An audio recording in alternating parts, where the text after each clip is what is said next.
Friends, welcome back to our channel. Friends, వచ్చేసి మనకు part time and అలాగే work from home job opportunity provide చేస్తే ఒక company అయితే వెరీ రీసెంట్గా నోటిఫికేషన్ అయితే రిలీజ్ చేయడం జరిగిందన్నమాట. గైస్, ఇది వచ్చేసి చాలా అర్జెంట్ రిక్రూట్మెంట్ కాబట్టి సో మాక్సిమం వీడియో చూసిన వెంటనే అప్లై చేసుకోవడానికి ట్రై చేయండి. ఎటువంటి ఎక్స్పీరియన్స్ కూడా అవసరం లేదనమాట. సో మరి నోటిఫికేషన్కి సంబంధించి డీటెయిల్స్ చూసే ముందు ఇంకా మన ఛానల్ ఎవరైనా సబ్స్క్రైబ్ చేసుకోకపోతే సబ్స్క్రైబ్ చేసుకుని పక్కనే ఉన్న బెల్ ఐకాన్ అయితే యాక్టివేట్ చేసుకోండి.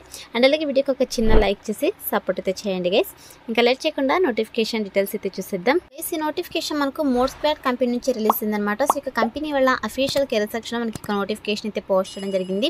సో ఈ కంపెనీ వాళ్ళు వచ్చేసి కస్టమర్ సర్వీస్ సపోర్ట్ పోస్టులు అయితే రిక్రూట్ చేసుకుంటున్నారు అనమాట. గైస్, ఇక్కడ చూడండి, మనకు రిమోట్ పార్ట్ టైం అని చెప్పేసి క్లియర్గా మెన్షన్ చేయడం జరిగింది. రిమోట్ అంటే మీరు ఎక్కడి నుంచైనా వర్క్ అయితే చేసుకోవచ్చు. సో మీరు ఇంటి నుండే పార్ట్ టైంగా వర్క్ అయితే చేసుకోవచ్చు అనమాట. సో ఎవరైతే పార్ట్ టైం జాబ్స్ కోసం వెయిట్ చేస్తుంటారో సో అటువంటి క్యాండిడేట్స్ అయితే మిస్ చేసుకోకుండా అప్లై అయితే చేసుకోండి గైస్. అండ్ నెక్స్ట్ వచ్చేసి ఇక్కడ చూడండి, మనకు నోటిఫికేషన్ పీడిఎఫ్లోనే చాలా క్లియర్గా మెన్షన్ చేయడం జరిగింది. Work from anywhere, enjoy 100% remote work and flexibility అని చెప్పేసి మెన్షన్ చేయడం జరిగింది. సో మీరు ఎక్కడి నుంచైనా వర్క్ అయితే చేసుకోవచ్చు. మనకు 100% work from home job opportunity అయితే ప్రొవైడ్ చేస్తున్నారని చెప్పేసి క్లియర్గా నోటిఫికేషన్లో మెన్షన్ చేయడం జరిగింది అనమాట. అదేవిధంగా ఇక కంపెనీ వాళ్ళు ట్రైనింగ్ ఇచ్చి జాబ్లోకి అయితే తీసుకోవడం జరుగుతుందన్నమాట.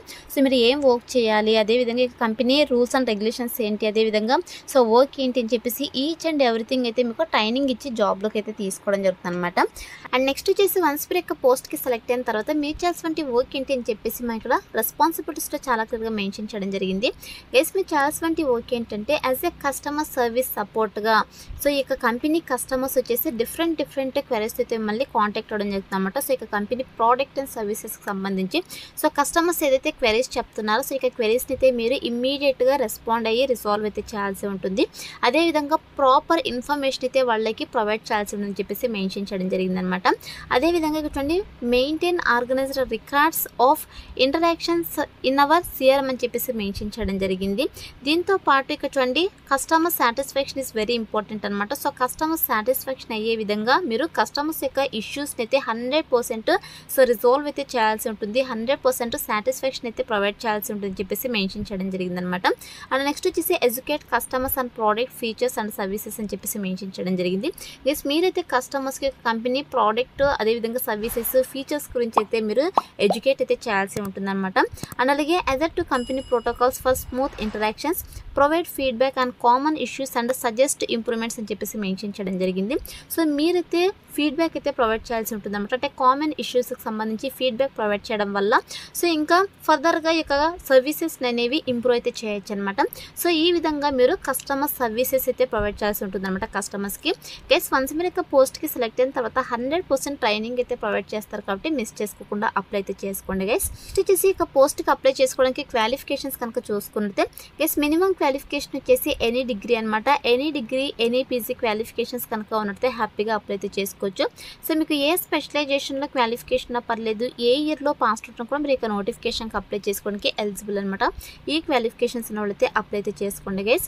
అండ్ నెక్స్ట్ వచ్చేసి మన దగ్గర నుంచి వీళ్ళు ఎక్స్పెక్ట్ చేసినటువంటి స్కిల్స్ కనుక చూసుకున్నట్టే గైస్, మీకైతే మాస్టర్ కమ్యూనికేటర్ అంటే మీకు ఫ్రెండ్లీ కమ్యూనికేషన్ స్కిల్స్ అయితే ఉండాలన్నమాట. Both return and verbal communication skills అయితే ఉండాలి.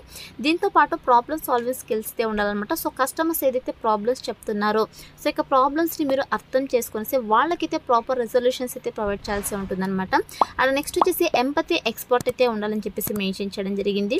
అండ్ దీంతో పాటు కస్టమర్స్తో ఇంటరాక్ట్ అయ్యేటువంటి కెపాసిటీ అయితే ఉండాలని చెప్పేసి మెన్షన్ చేయడం జరిగింది అనమాట. అండ్ అలాగే time management skills, multi tasking skills అయితే ఉండాలని చెప్పేసి మెన్షన్ చేయడం జరిగింది. టెక్ సేవికి సంబంధించి మీకు స్కిల్స్ అయితే ఉండాలన్నమాట. అంటే ఈ యొక్క సిఆర్ఎం సాఫ్ట్వేర్కి సంబంధించి కావచ్చు, ఫోన్ సిస్టమ్స్ కావచ్చు, అదేవిధంగా బేసిక్ కంప్యూటర్ టూల్స్కి సంబంధించి మీకు నాలెడ్జ్ అయితే ఉండాలని చెప్పేసి మెన్షన్ చేయడం జరిగింది. అండ్ అలాగే ఫ్లెక్సిబుల్గా, అడాప్టబుల్గా మీరు వర్క్ అయితే చేయాల్సి ఉంటుందని చెప్పేసి మెన్షన్ చేయడం జరిగింది అనమాట. దీంతో పాటు remote work rock star, self motivated and disciplined in a remote environment అని చెప్పేసి మెన్షన్ చేయడం జరిగింది. అంటే సెల్ఫ్ డిసిప్లిన్ అయితే ఉండాలని చెప్పేసి మెన్షన్ చేయడం జరిగింది అనమాట. సో ఈ యొక్క స్కిల్స్ అయితే మన దగ్గర నుంచి వాళ్ళు ఎక్స్పెక్ట్ చేస్తున్నారు కాబట్టి ఇక స్కిల్స్ అన్ని కూడా మీకు రెజ్యూమ్లో అప్డేట్ చేసి అప్లై అయితే చేసుకోండి. సెలెక్ట్ అయ్యే ఛాన్సెస్ ఎక్కువగా ఉంటుందన్నమాట. అండ్ అలాగే ఈ యొక్క కంపెనీ ఏంటంటే సో స్టార్ట్అప్ కంపెనీ అనమాట. సో 100% జెన్యున్ ప్లాట్ఫామ్ కాబట్టి అప్లై అయితే చేసుకోండి. అండ్ అలాగే వన్స్ మీరు యొక్క పోస్ట్కి సెలెక్ట్ అయిన తర్వాత శాలరీ కనుక చూసుకున్నట్లయితే మీకు స్టార్టింగ్ శాలరీనే 25,000 to 30,000 పర్ మంత్ శాలరీ అయితే ఇవ్వడం జరుగుతుంది. అనమాట. సో చాలా మంచి ప్యాకేజెస్తో రిక్రూట్ చేసుకుంటున్నారు. మీరు పార్ట్ టైంగా చేసుకోవచ్చు లేదా ఫుల్ టైంగా జాబ్ అయితే చేసుకోవచ్చు అనమాట. అది మీ కన్వీనియంట్ని బట్టి ఉంటుంది. మీరు పార్ట్ టైంగా చేసుకోవాలనుకుంటే పార్ట్ టైంగా చేసుకోండి, లేదా ఫుల్ టైం జాబ్ చేసుకుంటాం అనుకుంటే ఫుల్ టైం జాబ్ అయితే చేసుకోండి గైస్. ఈ నోటిఫికేషన్కి బోత్ ఫ్రెషర్స్ ఎక్స్పీరియన్స్ క్యాండిడేట్స్ ఇద్దరు కూడా అప్లై అయితే చేసుకోవచ్చు అనమాట.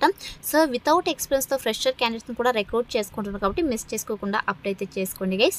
సో ఇది వచ్చేసి నోటిఫికేషన్ డీటెయిల్స్ అనమాట. ఇప్పుడైతే ఈ నోటిఫికేషన్కి ఏ విధంగా అప్లై చేసుకోవాలో కనుక చూసుకున్నట్లయితే నేను డిస్క్రిప్షన్లో అప్లై లింక్ అని చెప్పేసి క్లియర్గా మెన్షన్ చేశాను. సో ఇక లింక్ పైన క్లిక్ చేశారంటే మీకు sjobsinfo.com అని చెప్పేసి మన అఫీషియల్ వెబ్సైట్ అయితే ఓపెన్ అవుతుంది. అందులో నోటిఫికేషన్కి సంబంధించి డీటెయిల్స్ అయితే ఉంటాయి. కిందకి స్క్రోల్ చేసుకుని వస్తే మీకు అప్లై ఆన్లైన్ లింక్ క్లిక్ అని చెప్పేసి బ్లూ కలర్లో ఉంటుంది. సో దానిపైన క్లిక్ చేశారంటే మీకు ఇంటర్ఫేస్ ఇలా ఓపెన్ అవుతుంది అనమాట. సో ఓపెన్ తర్వాత సింపుల్ ఇక్కడ అప్లై ఉంది కదా, సో ఇక అప్లై బటన్ అయితే క్లిక్ చేసేసేయండి.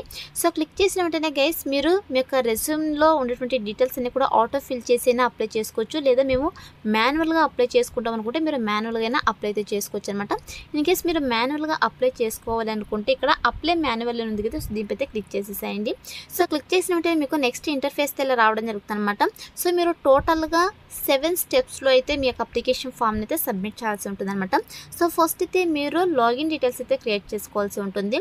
సో ఇక్కడ చూడండి మీ యొక్క ఈమెయిల్ అడ్రస్, పాస్వర్డ్, అదేవిధంగా వెరిఫై న్యూ పాస్వర్డ్ సో ఇచ్చేసి మీరు ఇక్కడ క్రియేట్ అకౌంట్ ఉంది కదా, సో ఇక క్రియేట్ అకౌంట్ అయితే క్లిక్ చేసేసేయండి. సో మీకు లాగిన్ డీటెయిల్స్ అయితే క్రియేట్ అయిపోతాయి. తర్వాత వచ్చేసి మీరు సెకండ్ స్టెప్లో మీ ఇన్ఫర్మేషన్ అయితే ఇవ్వాల్సి ఉంటుందన్నమాట. సో అంటే మీ యొక్క basic details, educational details, experience details అన్నీ కూడా మీరు ఎంటర్ చేయాల్సి ఉంటుంది. తర్వాత మీకు ఏమైనా ఎక్స్పీరియన్స్ కనుక ఉంటే ఇక ఎక్స్పీరియన్స్ డీటెయిల్స్ అయితే మెన్షన్ చేయాల్సి ఉంటుంది. తర్వాత వచ్చేసి మనకు అప్లికేషన్ క్వశ్చన్స్ అయితే ఉంటాయన్నమాట 1 to 2. సో మీరు ఈ యొక్క అప్లికేషన్ క్వశ్చన్స్ అయితే ఫిల్ చేయాల్సి ఉంటుంది. తర్వాత వాలంటరీ డిస్క్లోజర్, తర్వాత వచ్చేసి వాలంటరీ డిస్క్లోజర్స్ అయితే ఉంటాయన్నమాట. సో ఇవి కూడా మీరు ఫిల్ చేసి తర్వాత మీకు అప్లికేషన్ ఫామ్ అయితే సో రివ్యూ అయితే చేసుకోండి ఒకసారి.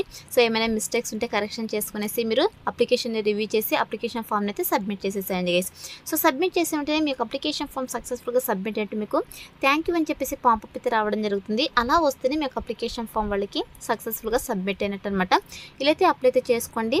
వన్స్ అప్లై చేసుకున్న తర్వాత సెలెక్షన్ ప్రాసెస్ ఏ విధంగా ఉంటుందంటే ఫస్ట్ మీ యొక్క రెజ్యూమ్ అయితే వాళ్ళు రివ్యూ చేస్తారు. సో రివ్యూ చేసి ఎవరైతే షార్ట్ లిస్ట్ అవుతారో వాళ్ళని మాత్రమే వద్ది మెయిల్ ఆర్ ఫోన్ కాల్ ద్వారా వీళ్ళు కాంటాక్ట్ అవుతారు. సో కాంటాక్ట్ అయ్యి మీకు జాబ్ ఇంట్రెస్ట్ కనుక ఉన్నట్టయితే బేస్డ్ ఆన్ బిజినెస్ రిక్వైర్మెంట్స్ బట్టి మీకు online interviews or telephone interviews అయితే వీళ్ళు కండక్ట్ చేసేసి జాబ్లోకి అయితే తీసుకోవడం జరుగుతుంది అనమాట. సో ఈ విధంగా సెలెక్షన్ ప్రాసెస్ అయితే ఉంటుంది కాబట్టి interested candidates, eligible candidates apply అయితే చేసుకోండి ఫ్రెండ్స్. డిస్క్రిప్షన్లో అప్లై లింక్ అయితే అవైలబుల్లో ఉంది. So that's all for today guys. Hope it మీకు యూస్ఫుల్ అవుతుంది అనుకుంటున్నాను. వీడియో నచ్చితే లైక్ చేయండి, అలాగే మీ ఫ్రెండ్స్ అందరూ కూడా షేర్ చేయండి, సో దట్ వాళ్ళకు కూడా హెల్ప్ఫుల్ అయితే అవుతుంది. Thanks for watching.